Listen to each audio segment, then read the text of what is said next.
Біреу ыңырсығандай ма, мазасыз бір үн жүйкесін жеміріп барады. Селкетіп шырт ұйқыдан үркіп оянды. Әуел ештеңені түсінбеді. Манауыры бейқолаяу жатты да қойды. Жатқан жері көзге түртсе көргісіз тас қараңғы. Көңіліне үрей ма бірдеңе, жүрегі дүрсілдеп кеткені несі. Әдетте оң қолы жақта алақандай терезе болатын өзі ғой. Сол терезе түн баласы бозарып білінетін. Енді терезе де жоқ, бозамық сәуле де байқалмайды. Жым-жылас. Ойында әлгі бір ыңырсық үн алды. Иә, біреу жаңағына ыңырсыды ғой. Артынша тым-тырыс бола қалды. Бұл не? Құлақ түріп, бірауық тың-тыңдап еді, қайта шалынбады. Мұның оянғанын сезіп қалғандай ыңырсуын саптыйыпты. Түсім бе деп, алағызыған көңілін алдаусыратпақ болды да, әй бірақ түске ұқсамайды. Анық естідім ғой, деді өзіне өзі іштей. Иә, біреу ыңырсыды ғой. Артынша тым-тырыс бола қалды. Бұл не? Құлақ тұрып бірауық тың-тыңдап еді, қайта шалынбады. Бұның оянғанын сезіп қалғандай ыңырсуын саптыйыпты. Түсім бе деп, алағызыған көңілін алдаусыратпақ болды да, әй бірақ түске ұқсамайды. Анық естідім ғой, деді өзіне өзі іштей. Иә, біреу ыңырсыды ғой. Жан-жағын сипалап, қорқа соқтап, созған қолы жұп-жұмыр жалаңаш кеудеге кезікті. От боп жанып жатыр. Мәдемі ғой. Қуанышы қойнына симай, осы жаңа ғана үріккен көңілі кенет күрт серпіліп, көкірегін ала бөтен бір шаттық кернеп ала жөнелсін. Мына бір көрден айырғысыз түнектің қай жер екені есіне енді түсті. Кеше екі кештің арасында көшіп келген жаңа қонысы, қарындасы Гүлнұр тауып берген пәтер, терезе жақ бет әуелеп өскен қалың ағаш екенін кеше байқаған. Қараталдың айдық бұтағы әйнекті солайымен жауып тастаған. Түнгі аспанның болмашы бозаңынан қалқалап, бұрынғы тұрағы алақандай әйнегі бар жатаған жер кепе еді. Мынасы екінші қабатта, жерден ажырап биік үйде ұйықтауы осы. Бірінші рет жүрегі лүпілдеп дүниені ұмытсын. Жанында бір жамылғасында тұла бойы қорғасындай балқыған мәдемі, дем алысы білінбейді. Ұйқысы шайдай ашылған, анары тып-тығыз екенін көзі көрмесе де алақанымен сезіп жатыр. Қандай бақыт, 62 тамырын қуалаған ыстық лептің лықсуын-ай, алды-артына қарайлатар емес, балғын денеден бұрқырап ескен, жұпар иісті құшырлана сімірген көңілі масаң. Анарының ұшына ерні тигенде қыз үркіп оянды. Амантай, деді үні естілер естілмес алқына жетіп. Мәдемі, жігіттің даусы толқын көміп өткендей тұншығып шықты. Ақыры аңсарын тапты. Сілелері қатқанша ләззатқа малтыған олар сол күйі кірпіктері қармасып қалғып барады екен. Тағы сол жаншылған дауыс. Ауа жетпей алқынамау, жаны қиналып ауырсынамау. Әне, енді тіпті анық естілді. Табірге тұстан жоқ, әлде аяқ жақтан ба? Жігіт ояна келе жастықтан басын шалт көтеріп еді, анау үн түнсіз қалды. Қайта естілемеді де, елеңдеп күткен үміті ақталмады. Қабырғалас көршілер шығар деп ойлады ол, жамылғыны кеудесіне қарай ақырын тартып жатып. Етаж үйдегілердің көретін күні осау, құрысын құрып кетсін. Сәлден соң әлде талға қонған құс па, жыламсыраған үн шығаратын құстар болатын еді ғой тайгада деп әскерде жүрген кезін еске алды.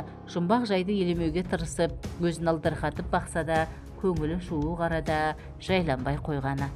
Бұл жолы мәдемін оятпай, шашын ғана иіскеді. Қыз осыны күткендей қозғалақтап, оянып кетсін. Ұйқылаяу бұлдырлап тәттілік тілегендей жалаңаш білегін созды. Амантай оның қалай тез оянғанына қайран, әлде ол да қалап жатыр ма? Тал бойы тосыннан тұтанып кенет ысып ала жөнелген содан күйті келген бураша екпіндей ұмтылып, үлбіреген тамағынан, балғын анарынан ашқарақтана асығыс сүйе бастады. Құмарта сімірген жұпар иіс ақыл естен айырып жаңағы жағымсыз жайдан жұрнақта қалдырмапты. Лып көтеріп құшағына алды, аялап алдына отырғызды. Қауырсындай жеп-жеңіл-ау, осы қылығы оған да ұнады сірә. Қытығы оянғандай жігіт кеудесінен аптығы бөбе бастады. Тұла бойларын балқытқан ыссы толқынға екеуі бір батып бір шығады. Сүйсінген дыбыстары толқын арасынан бір естіліп, бір естілмейді. Әлгі бір мазасыз ыңырсығын оянбасына қоймады. Тағы басталды.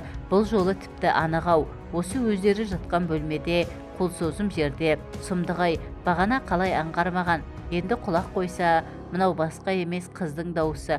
Иә, дәл өзі. Қыз қарулы, қатты әңгүдік біреу. О бишараны естен тандыра үйпап, аяусыз езгілеп жатыр ма?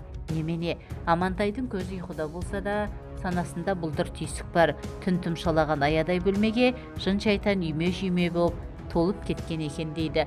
Түпсіз тұңғиыққа құлдилап құлағандай, шақша басы шыр көбелек айналып, бұлдыр түйсігі естен танды беймәлім бір халге ұласын. Анау ыңыр суын қойып енді булығып жылай бастапты. Жәбір көрген, көкірегі күйген, бейшара өкпөзі өштау. Осымен 3-ші мәрте екенін біліп жатыр. Төңірегін түгел сезінсе де, кеудесі тасқа бастырылғандай, қимылдауға зар боп қалғаны қорқынышты. Басын көтере алсашы, күш қуаты сарқылған, былқ-сылқ өзі де өлік сияқты. Қанша тырысып бақса да, жұмылған көзі ашылмады. Бісміллә деді бір заманда, ерні әлсіз қабырлап. Қауметі соған жетті. Солақ екен, сығырайып көзі оңай ашылды. Қыздың да жаны жай тапқандай кенет үні құмығып, тым-тырыс бола қалды. Сонда байқады, өзінің де жанарына жас толып тұр екен. Терезеден бозарып таң білінді. Жарығы тым жұтаң, құлағынан ыңырсыған жұмбақ үн кетпейді. Кештетіп жұмыстан оралғанда байқады, қуықтай пәтеріне бүгін жан жадыратар шаттық орнай қалғанын, қаланың қарбалас тірлігінен титықтаған жүйкеңді әп-сәтте шуақ бөлей қоятын шырын шаттық. Әлбетте ол мәдемімен бірге келді, соған қуанды. Бұл өзі сонау бақытты сезінбегелі қай заман. Жамбаспыл төлеп тұрған жалдамалы бөлмесі қашан көрсең жүдеу еді. Орыс кемпірдің адырақ алғыр сол ескі құжырасынан безіп кеткісі келетін сонда. Безгенде қайда барады білмейді. Алып қаланың тұрғыны болғанына міне 3 жыл. Оны да ойға алғаны осы жаңа. 3 жылда қазан асып көрген емес. Үйден ыстық ас ішуді ұмытқан. Жалғыздың күні құрысын. Ал бүгін бәрі басқаша. Үйдің іші тап-таза, айнадай жарқырайды. Ыстық астың айрықша хош иісі бұрқырап, жанға жайлы жылыл кеп лекілдеп есіп ол тұр. Өзі жав-жаз, өзі сүп-сүйкімді әйел заты ыстық құшағын жайып, мойнына асылып, қуана қарсылып жатқаны мынау. Кешкі асты қатар отырып бірге ішуде бақыт екен. Амантай мәдемінің жас балаша алақанына салып көтеріп әкетті. Ұятай, қыздың даусы бұлдырлаған сәбидің өлі сияқтанып естілді. Түн болсында, ұяласың ба? Ұялам, қарамашы. Міне көзімді жұмдым. Жігіт салмағын сезінген сайын өн бойын от кеулеп бара жатқанын аңғарды. Тас боп қатып қалған екен, тағы да сол құлақ қажаған ыңыр су шошып оянды. Қараңғылық қоюланып кетіпті. Түннен шықпағыр әлгі үн шорт кесілген. Бөлме іші тыныш. Бұл не сонда? Осы жаңа ғана абанық естіді ғой. Оянып кеткенінде содан емес пе? Қос қолымен басын шеңгелдеп меңзең боп отырып қалды. Әлде құлағыма шулаған. Көңілінде күмән көп. Осы үйде бір пәле бар деп ойлады бір мезет. Жын шайтан бар. Енді шын қорқа бастады. Бісміллә, бісміллә деді сосын сыбырлап. Бар білгені сол. Сан сапалақ сұрақ ой қиялын көкпар ғып, сансақ қалып қашады. Әлде мәдемі межлаған. Өз ойынан өзі шошындып, қарғыс атқыр сол түнгі оқиға есіне еніп жатпасын. Демі дірілдеп шықты. Мекеме бастығын әуежайға түннің бір уағында жеткізіп салған соң, тақымдағы шетелдік көлікті қалаға қарай бұрған еді. Бағыты өңкей жер үйлерден тұратын жұмысшы қыстағы. Осы ауданда жалдап алған бөлмесі бар. Қыстаққа апаратын қараңғы көше бос. Жеткіп келе жатқан жалғыз өзі. Кенет оң қапталдан біреу жан ұшыра атып шыққаны. Машина астына түсердей тұп-тура бері ұмтылсын. Тешегішті басып үлгерсе де қағып кеттім бе деген қорқыныштан төменгі жағы шымырлап, жуық арада еш жей алмай, рөлге тас боп жабысып қалыпты. Ол болса есікті жұлғып ашып, апыр-топыр мініп жатыр. Мойнын бұрып үлгергенше, ағай жүріңіз, жүріп кетіңіз деп, зар еңіреп жылап жіберсін. Қараса анадан жаңа туғандай тыржалаңаш біреу емес қыз. Жүріңіз ағай, жүріп кетіңіз. Ағатай абдырап отырған бұның иығын қос қолдап жылмалай бастады. Сұмдық-ай, кім мынау, жын ба, шайтан ба? Әне келді. Қыздың ащы даусы айылын жылдан жердірді. Тас көшені тарсылдатып жүгірген екеу жуықтап қапты. Машина тұрған орнынан ыршып қозғалды. Такси ұстап, соңымнан түссе қайттым. Қапелімде мұз жұтып қойғандай, қолқа жүрегі қалтырап мұздасын. Басым бәлеге қалмаса етті. Қараңғы тар көшемен жалғыз соқтырып кеп, бұрқсарық қайнаған үлкен даңғылға ауысқан соң ғана жылдамдықты бәсеңдеткен. Қатарында бүрісіп отырған қызға назар салғаны сосын. Ол боталап, жанарын кеңірек ашып, бұны жаңа көргендей үркіп бір қарады да, көзін төмен алып қашты. Киіктің лағындай шап-шағын қыз, шашы жалбырап тұр, қолын кеудесінен айырмай қалай жапса да құлын мүшесін жасыра алмай әлек. Арқалыққа сулы костюмын қыздың алдына тастап жатып, не болды деді. Кім олар? Хайуандар. Сыңсыңдап жылап жіберді. Дірдір еткен жалаңаш иығын игере алар емес. Тысқа жалтақ-жалтақ тастаған көзі үйге толып тұр. Қайда тұрасың? Аха, үйің қайда? Үйме? Үй деді өксігін баса алмай. Бота көзі мөлт-мөлт. Шаңыраққа апара аласыз ба деді. Сәлден соң сөзін үзіп-үзіп. Елді мекеме бастығын таситын машина қыз тұратын ауданға құйындап ұйтқып, әп-сәтте жетті. Осы деді қыз жасқана сөйлеп. Осы ара, тоқтаңызшы. Тоқтады. Ана үй, көк қақпа ма? Сол. Жағалай жер үйлер түскен көше, тып-тыныш, бірін-бірі мігірсіз қуалаған қос қанден иттен өзге қыбыр еткен тіршілік нышаны байқалмайды. Қыз нұсқаған үй жақ мүлгіп тұр. Жарық сөнген, қақпа жабық, шарасы түгесіліп, қыз алақанымен бетін басып пыш-пыш жылайды. Ағам деді бір кезие кемсеңдеп. Ағам. Жігіт тіл қатпады. Оның мына тауқыметі енді өзінің иығына ауысқандай жаны жүдеп сала берді. Қыз демін ішке тартып, тым-тырыс дыбыссыз отыр. Кеудесін қамсау болған костюм төмен жылжып кетіпті. Ай сәулесі аймалаған анары көзді еріксіз суарады. Жігіт костюмді жөндеп, иығын қымтап қойды. Мә, жеңгеңе соқ деп, қалта телефонын ұсынып, ол бұның айтқанын естімегендей, қырын қараған қалпы қалшиып отыр. Жеңгем телефон ұстамайды деді біраздан соң, үмітсіз сыбырлай сөйлеп, демінде діріл бар. Ағамның нөмірі есімде емес. Қайда апарайын, айтшы, баратын жерің бар ма? Қыз басын шайқады. Сорғалап аққан көз жасын сүртпей, үнсіз егіле берген. Жігіт моторға жылдам от беріп, машинаны кері бұрды. Қыз не нәрсеге де көндім дегендей, кеудесіне домалаған басын көтерместен бүрісіп отыр. Көлікті автотұраққа қойып келген соң жарықты жақпай, қабырғаны сүйкеп барып, төсекке киімсен қисайды. Төсегі тықыр алаша үстіне төсей салған құрақ көрпеше. Жатар кезде қапталдағы темір кереует жаққа назарын жықты. Күнде жұмыстан кеш жетіп келгенде серіппесін сол кеткізіп сондай құлай кететін. Бүгін өйтпеді. Ұйыған аяғын рахаттана созған күйі көзін жұмбай едәуір жатты. Бүгінгі оқиғаның әсерінен арыла алмай, көңілі алаң. Бұл не жағдай?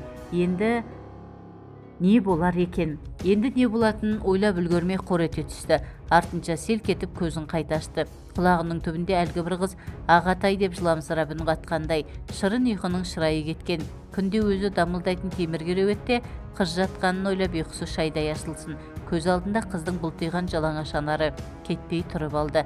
Гүлнұрға деп сатып әкеп қойған гүлді халат өзіне жараса қалды-ау. Иығына жапқанда өзіне жаудыре қараған сондай сүйкімді көрінген. Жанына барсам бекен деп ойлады. Бағанадан қалай келмеген ойыма. Соған таң, шынау тіпті, әлде шошып кете ме? Қой шошымас, шошып не көрініпті? 30-ға кеп қалдым, әлі бір қызға қолсап көрмеппін. Енді көр, олжып жатыр ғой, қол созым жерде дейді бір ойы дегбірін алып. Жігітпісің, жігіт болсаң тұр орныңнан. Қой дейді бұл басын алып қашып. Жүрегің дауаламайды?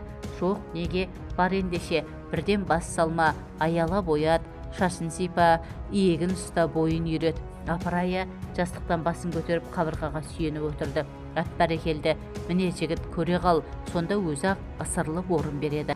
Ысырылып жатпаса ше, әрі барыңыз десе ше, үйіңе өзі кеп тұр ғой, ондан ау жексұрындардан айырмам қайсысы, әй қойшы, құрысыншы. Қалай қиялдаса да жатқан орнынан тұрып, қыздың көрпесін көтеруге батылы бармады. Ұяты тежеді ме, ынжықтық па құдай білсін. Сөйтсе де қыз жаққа құлағы түрулі, демалысы білінбейді.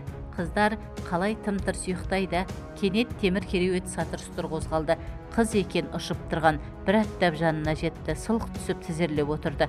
Не болды деді жігіт басын жастықтан жұлып алып. Біреу келе жатыр. Қорықпа, ешкім жоқ деді бұл. Десе де жүрегі кеудесіне сыймай атқақтап кеткенін аңғарды. Қорықпа, мен бармын жаныңда. Жоқ, келе жатыр. Дірдектеп жылап жіберді. Жігіт қыздың білегінен ұстап бауырына тартты. Ол оңай илігіп жігіт бауырына тығылды. Тұла бойын билеген майда дірілден көпке дейін арыла алсашы. Дегбірі қаша берді. Біраздан соң ғана өз-өзіне кеп, жігіт құшағында жатқанына ыңғайсызданды ма, басын көтерді. Атың кім деді жігіт, оның құлағына сыбырлап.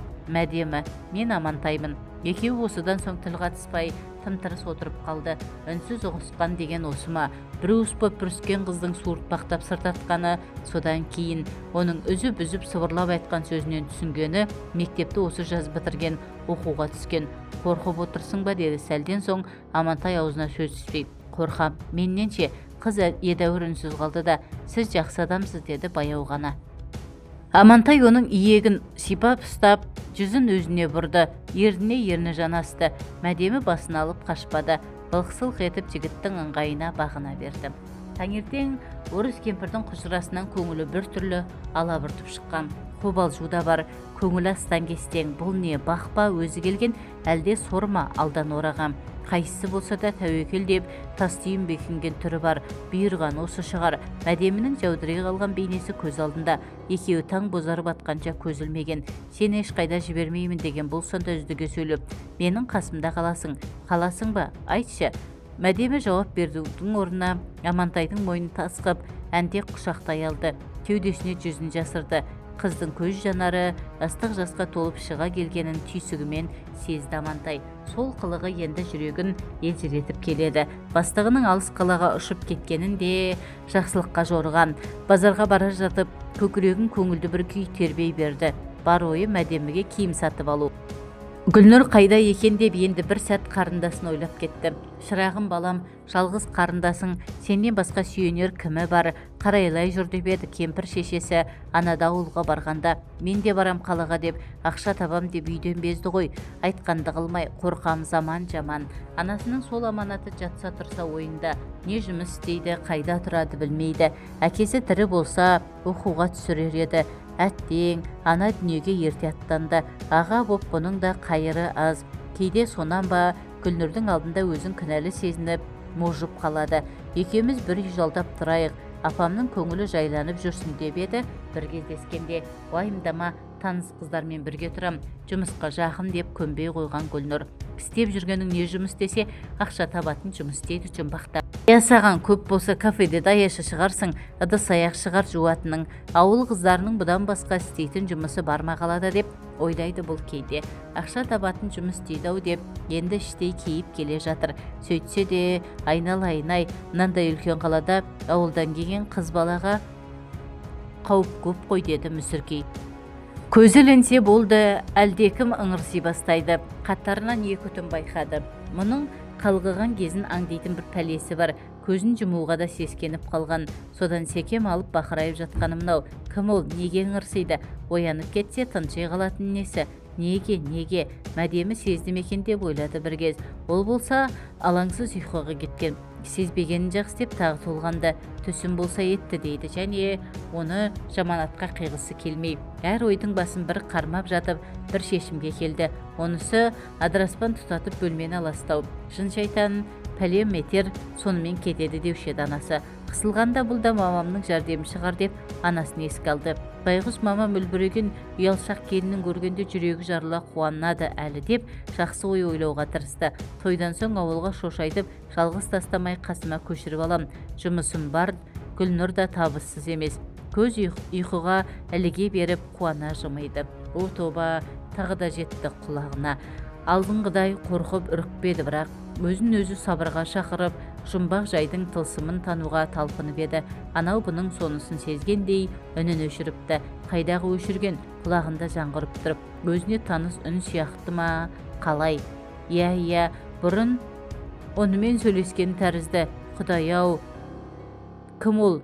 Есіне түссеші. Адамның өңі тәрізді түстерде болады екен-ау. Сабырлы қалпын сақтап оянған Амантайдың басына бірден келгені ой осы. Кеудесін көтеріп, бір уық табжылмай отырды да, тәлтіректеп тұрып, екі қолмен қараңғыны қармап терезеге тақау барды. Пердені ысырып ашқанда, Мәдемінің қасы көзі бұлдырап байқалды. Оған екідай оймен үңіліп қараған Амантайдың өңі жабырқау. Шырын ұйқыға шым батқан Мәдемінің қиғаш қасы қиылып, алақандай бейкіні жүзі беймарал балбырай қалыпты. Езу тартып күлімсірей ме қалай? Жоқ деді Амантай күбірлеп. Мәдеме емес басқа, басын шайқап ақырын шегіншектей берді. Бөлме тыныштыққа бөгіп тұр. Сағаттың әлсіз тырсылы ғана құлаққа талып жетеді. Сонда қалай? Тұншыға жылаған қыз дауысы құлағынан кетпей ыңырсып тұрып алған. Жұмыс соңында шаршап қалжырағанын аңғарды. Түнгі ұйқыдан маза қашқан, ит тартқан терідей қырық қырау, көзі кіртиіп сірке су көтерер емес. Ыңырсып жылаған әлгі бір қыздың үні не қылған қиын жұмбақ. Түсі де емес, өңі де емес, түсіне де ұқсамайды, өңіне де келмейді. Не пәле бұл? 2 түн жоқ, 3 түн қатарынан жүйкесін жүндей демес пе? Кім ол, кім? Өзіме емес пе кем? Өз ойынан өзіргіп бет аузын сипап байқады. Осымен ауыра бастаған жоқпын ба? Есік көзінде көрші кемпір отыр. Бағана ертемен жақтырмай қарап ұзатып салған. Сол отырған орнынан тұрмаған ба немене? Басы салбырап, жұмыстан жабырқау қайтқан бұған көз тігіп, сен бала келгіштеп кеттің ғой деп дүрсе қоя берді. Немене, ақшаң көп пе? Байсың ба? Түсінбедім әже. Кемпірге сұраулы жүзбен қарады. Түсінбедім, бәлені түсінерсің. Кемпір күйбеңдеп орнынан әрең тұрды. Өзің тәп-тәуір бала сияқтысың, жезөкшелерге лағып, ауру тауып алсаң қайтерсің. Жүр сосын өмір бойы іріп-шіріп. Жезөкше? Кім жезөкше? Мені бір иіс алмас жаман кемпір деп бедің? Сендей желіккен балдардың есілдерді анау ғой, анау пәртердегі жезөкшелер. Қой, оларды жұрттың бәрі біледі. О, тоба, қазақтың жезөкше болған қызын да көрдік. Селдірек шашасынан құйқаса қарып көрінген секемшіл кемпірдің көзінде күмән тұр. Бұл түкті де ұқпай жылыстап өте берді. Бота көзі мөлдіреп құшақ жая ұмтылғаны қандай қуаныш. Неткен бақыт. Бақыт деген бардамысын көмейлетіп, бірден асата салмай мысқалдатып таттырып, бір тәттіден соң бір тәттіген тықтырып, тамсантып қоятынымен қымбаттау. Жайдары күліп, алдынан шыққан мәдемі көңіл кірбіңін жуып шайып жіберді. Құшағына кіріп үлгермеді. Есік қоңыры ойбайын салсын. Гүлнұр екен. Үстіне кигені кіндіктен төмен, көкіректен жоғары, әп-әдемі қою қара шашын сиырдың үйтілген басындай сап-сарғып күйдіріп бояп тастаған. Не боп барады өзі? Қарындасын киім киісін жақтырмай тұрса да, оның басқа кез емес тап қазір келгенін құп көрді. Ауылда шошайып жалғыз қалған кемпір шешесін көшіріп алмақ болған ойын айтуға асық. Кел төрге шық. Қазір жұмысқа бара жатып, сендерді көре кетейін деп, мә үйді жайнатып жіберіпсіңдер ғой. Гүлнұр таңданысын жасыра алмай айналасына қарай берді. Біз 2 қыз тұрдық осы үйде. Жұмыс деп ештеңеге қарамаппыз. Әй, өз үйің болмаған соң, Амантай оның осы үйде тұрдық дегеніне тіксініп қалды. Бірден ойлағаны көрші кемпірдің сөзі. Елеңдеп қанша тосса да, сосын бұлай ыңырсып жылаған қыз дауысы қайтып естілмеді. Ізім қайым жоғалды.